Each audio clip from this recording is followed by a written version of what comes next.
करना होगा। धन्यवाद। धन्यवाद। श्री इमरान मसूद जी। इमरान मसूद जी। इमरान मसूद जी। धन्यवाद अध्यक्ष जी। माननीय सभापति महोदय, बाबा साहेब भीमराव अंबेडकर से लिखे हुए इस संविधान में बाबा साहेब भीमराव अंबेडकर ने हमारे संरक्षण का, देश के अंदर रहने वाले प्रत्येक नागरिक के संरक्षण का वादा किया। बाबा साहेब ने कहा, राजनीतिक लोकतंत्र तब तक नहीं टिक सकता जब तक उसके आधार में सामाजिक लोकतंत्र न हो। और सामाजिक लोकतंत्र का अर्थ है एक ऐसी जीवन शैली जो स्वतंत्रता, समानता और बंधुत्व के जीवन के सिद्धांतों के रूप में मान्यता देती है। मान्यवर, वक्त बिल ला करके जिन्होंने ये स्टाइल का मामला है। रूपा फ्रंटलाइन।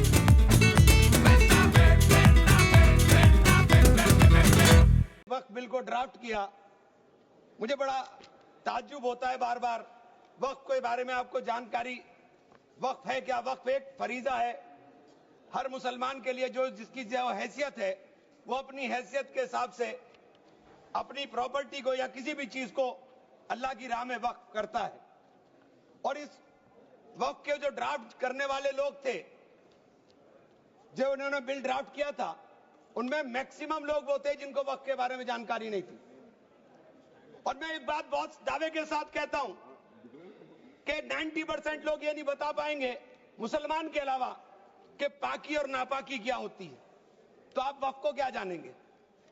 ये जो बार बार कह रहे हैं कि मुस्लिम में सदस्य, गैर मुस्लिम सदस्य शामिल होने चाहिए, नहीं होने चाहिए, वक्फ को मुसलमान समझता है, जानता है, इसकी जो जरूरत है उसको पहचानता है, इसलिए इस बात को कहा जा रहा है। वरना सारा प्रबंधन जो वक्फ बोर्ड का है वो तो सरकारों के ही हाथ में है। लेकिन इसमें जो सबसे बड़ी बात है कि बार बार ये शोर मच रहा है, जेडीयू भी कहती है, टीडीपी भी कहती है और सहयोगी दल भी कहते हैं कि हमने वक्फ बाय यूजर को खत्म कराने का काम कर दिया। माननीय अध्यक्ष जी, मैं इसकी धारा 3R1 को, जिसके अंदर वक्फ बाय यूजर था, उसको हटा दिया गया और क्या शामिल किया गया, मैं ये पढ़ करके बता रहा हूं। ये बिल है, इसके अंदर लिखा है, परंतु वक्फ संशोधन अधिनियम 2025 के प्रारंभ पर या उसके पूर्व उपयोगकर्ता द्वारा वक्फ के रूप में रजिस्ट्रीकृत संपत्तियों को उपयोगकर्ता द्वारा विद्यमान वक्फ इसके वक्फ संपत्ति के रूप में बना रहेगा, सिवाय, बस आगे आ गया काम, सिवाय संपत्ति पूर्णतः या भागतः विवादाग्रस्त है या कोई सरकारी संपत्ति है। माननीय सभापति महोदय, 2005-6 में विभिन्न राज्य के बोर्डों द्वारा सच्चर कमेटी के समक्ष ये कहा गया, दिल्ली में 316, राजस्थान में 60, कर्नाटक में 42, मध्य प्रदेश में 53, उत्तर प्रदेश में 60, उड़ीसा में 53 ऐसी प्रॉपर्टी हैं जिनके ऊपर सरकार के कब्जा किया हुआ है। इसके बाद जब ये लागू हो जाएगा तो इसके ऊपर से वक्फ का अधिकार खत्म हो जाएगा। दूसरी चीज मैं कहना चाह रहा था, जब आपने सिवाय संपूर्ण और पूर्णतः लिखा और या भागतः लिखा, तो आपने पूरी तैयारी कर करके लिखा। उत्तर प्रदेश इसका सबसे बड़ा उदाहरण है। उत्तर प्रदेश में 11,400 हेक्टेयर लैंड वक्फ की, 14,000 हेक्टेयर में से 14,500 में से 11,500 हेक्टेयर लैंड को सरकारी घोषित कर दिया गया है। 78% लैंड को सरकारी बता दिया गया है। और सरकारी लैंड कौन सी है?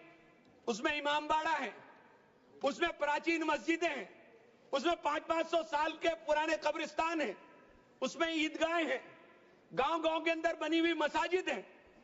और आप कह रहे हैं कि आपने वक्फ बाय यूजर खत्म करा दिया। ये इतना बड़ा हथियार दे दिया कि आप जाइए, लड़ते रहिए। इसके साथ ही इन्होंने कहा कि साहब, अब जब कोई विवाद पैदा होगा तो उस विवाद की स्थिति में डेजिग्नेटेड ऑफिसर उसको सुनने का काम करेगा और वो तय करने का काम करेगा कि ये प्रॉपर्टी किसकी है। लेकिन वो तय कब करेगा इसकी कोई समय सीमा नहीं, और जब तक वो तय नहीं करेगा वो प्रॉपर्टी का मालिक सरकार रहने का काम करेगी। तो 11,500 हेक्टेयर लैंड तो उत्तर प्रदेश के अंदर, और कर्नाटक का विवाद सबके सामने है। बड़ा शोर मचा था कर्नाटक में, मैं गया कर्नाटक। कर्नाटक के अंदर क्या मान्यवर 1,12,000 एकड़ लैंड वक्फ बोर्ड की थी, जिसके अंदर से 71,000 एकड़ लैंड का अलॉटमेंट सरकार ने कर दिया, और 19,000 और 20,000 के बीच में वहां के जो दरगाहों के या मुतवल्ली थे उन्होंने अपने परिवारों में बांट लिया। तो ये जो हंगामा बचा, 1999 में एक आदेश आ गया वक्फ ऑलवेज वक्फ, तो ये पुराना आदेश नल एंड वाइड हो गया। सरकारें भाजपा की भी रही, कांग्रेस की भी रही, दोनों सरकारों ने नोटिस इश्यू किए। मैं उन नोटिस की कॉपी भी लेकर आया था। दोनों सरकारों ने नोटिस इश्यू किए, लेकिन जेपीसी ने हंगामा उतरा तो सब हमारे चेयरमैन साहब भी हवाई जहाज लेकर के गए, लेकिन खोदा पाड़ निकली चुईया, वहां कुछ मिला ही नहीं, वहां कुछ नहीं मिला। इसी तरह से कहना चाहता हूं कि ये जो विवाद वाली स्थिति में आपने डेजिग्नेटेड ऑफिसर का प्रावधान किया, लेकिन उसके सामने ये नहीं लिखा कि ये कब तक तय करेगा। और आप बार बार कहते हैं कि साहब ये जो इसका संरचना होगी, इसकी 22 मेंबर वक्फ काउंसिल में होंगे, उसके अंदर 22 मेंबर में 10 मेंबर मुसलमान होंगे, सही है, 2 महिलाएं होंगी, सही है, लेकिन 12 मेंबर उसके अंदर नॉन मुस्लिम हो जाएंगे। वक्फ बोर्ड के अंदर पूरा का पूरा बहुमत गैर मुस्लिम भाइयों का हो जाएगा। मुझे इससे मतलब नहीं, क्योंकि मैंने अभी कहा कि भाई आप दूसरे जो ट्रस्ट हैं या जो दूसरे धर्म के ट्रस्ट हैं उनके अंदर क्या आप दूसरे धर्म के लोगों को शामिल करने की अनुमति देंगे? नहीं है। काशी विश्वनाथ ट्रस्ट है उत्तर प्रदेश के अंदर, उसका अध्यक्ष पदेन अध्यक्ष जिलाधिकारी होता है, लेकिन उसमें एक क्लॉज लिखा हुआ है कि अगर किसी समय कोई जिलाधिकारी मुसलमान होगा तो उससे नीचे का या उससे ऊपर का अधिकारी उसका पदेन चेयरमैन होगा। आप मुसलमान के ऊपर यह शर्त लागू करते हैं, आप मुसलमान के ऊपर यह शर्त लागू करते हैं कि इसके ऊपर लिमिटेशन एक्ट, विधेयक के खंड 40A की धारा 107 जो वक्फ संपत्तियों की समय सीमा को अधीन करता था, लिमिटेशन एक्ट लागू करता था, आपने हटा करके 108 और 41 में 108 और 108A को हटा दिया। 1995 का जो वक्फ अधिनियम है उसकी प्रायज्यता पर रोक लगा दी थी, जिसका अर्थ है कानूनी दावों के समय पाबंदी के बिना आगे बढ़ाया जा सकता है। अब आपने रास्ता खोल दिया वक्फ प्रॉपर्टीज के ऊपर मुकदमों के लिए। जो वक्फ प्रॉपर्टी पर कब्जा बैठ करे हुए लोग हैं, अब वो कब्जा धारक जाकर के एडवर्स पोजेशन का दावा कर सकता है और मालिकाना हक हासिल करने की बात कर सकता है। आपने जो अपराध करने वाले लोग हैं, जो कब्जा करने वाले लोग हैं, वो पहले गैर जमानती हुआ करता था, आपने उसे जमानती कर दिया, आपने उसे अधिकार दे दिया कि तुम कुछ भी करो, तुम्हें जमानत कराने की जरूरत नहीं है। तो आपने तो पूरा का पूरा खुला मैदान उसके सामने खड़ा कर दिया। आपने बार बार कहा कि हम लोग मुसलमानों के हक की बात कर रहे हैं। आप मुझे एक ट्रस्ट बता दिए, कोई दूसरा, कोई एक संस्था बता दीजिए जिसके अंदर जो धार्मिक के नाम पर हो और उसके अंदर लिमिटेशन एक्ट ना हो। हमारे ऊपर से हटा रहे हैं, हमारे ऊपर से हटा रहे हैं, बाकी सबको छूट मिलेगी। और ये छूट भी टेम्परेरी है, क्योंकि आपके कानून के जरिए नजर सब समुदाय के जो जमीनें हैं, जो ट्रस्टों के पास पैसा है, उसके ऊपर लगी हुई है। हमारी जमीन, ये बार बार वामसी पोर्टल का जिक्र हो रहा था, वामसी पोर्टल में प्रॉपर्टी 4,90,000 से एकदम मंत्री जी ने, माननीय मंत्री जी ने कहा 7 लाख कुछ चली गई। तो ये प्रॉपर्टी कोई वक्त नहीं की गई किसी ने। ये जो वामसी पोर्टल के ऊपर दर्ज हुई संपत्ति, कब्रिस्तान, कब्रिस्तान के अंदर वसूगा, एक प्रॉपर्टी वसूगा, एक प्रॉपर्टी मस्जिद, एक प्रॉपर्टी में कबर, एक ही प्रॉपर्टी की 3-3, 4-4 बना दी।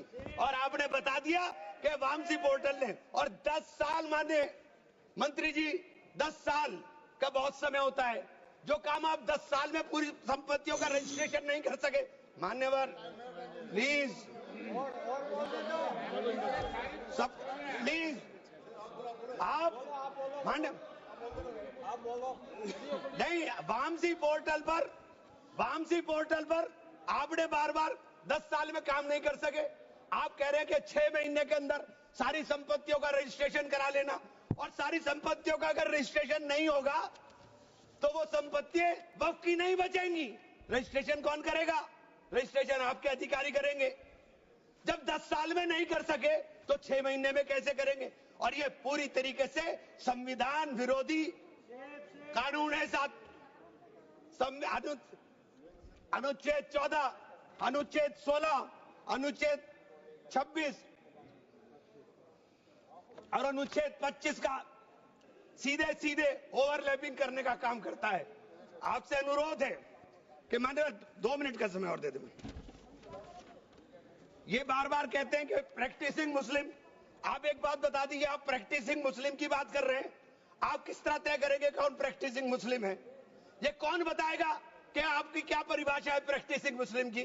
सारे मुसलमान 5 वक्त नमाज नहीं पढ़ते, सारे मुसलमान रोजा भी नहीं रखते, और उसका पैमाना क्या होगा कि वो मुसलमान है कि नहीं है? तो ये आपने रास्ते इस तरह खोल करके ये सीधे सीधे जो संविधान के अंदर हमारी धारा 14 में अधिकार है उसके ऊपर आपने अतिक्रमण करने का काम कर दिया। मैं आप लोग एक माननीय चेन्नप्पा रेड्डी के एक कथन को जरूर कहना चाहूंगा। हमारी परंपरा हमें सहिष्णुता सिखाती है, हमारा संविधान, यह संविधान हमें सहिष्णुता का अभ्यास कराता है। हमें इसे कमजोर नहीं करना चाहिए, यही संरक्षण दे रहा है हमें। यह बाबा साहब के सपनों का संविधान है कि उन्होंने देश के अंदर रहने वाले प्रत्येक नागरिक को, जो गरीब से गरीब नागरिक है, उसको वो अधिकार दिया जो सामने बैठे हुए हमारे प्रधानमंत्री को होगा। वो ये अधिकार बाहर सड़क पर बैठे हुए एक मजदूर को होने का काम होगा। ये बाबा साहब का संविधान है। मान्यवर, इसे कमजोर करने का काम मैं आप हाथ जोड़कर विनती करता हूं। अभी हमें सौगाते मोदी मिली, एक सेकंड, हमें सौगाते मोदी मिली। हमें सौगाते मोदी में ईद की सवैयां नहीं चाहिए, हमें सौगाते मोदी में शिक्षा दे दीजिए, हमें सौगाते मोदी में रोजगार दे दीजिए, हमें सौगाते मोदी के अंदर मोहब्बत दे दीजिए। ये जो गोलियां छातियों पर लगती है ये मारना बंद करा दीजिए। हमें सौगाते मोदी में ये कानून देने का काम कर लीजिए। बहुत बहुत धन्यवाद। मान्यवर, धन्यवाद। माननीय सदस्य श्री अनुराग ठाकुर जी।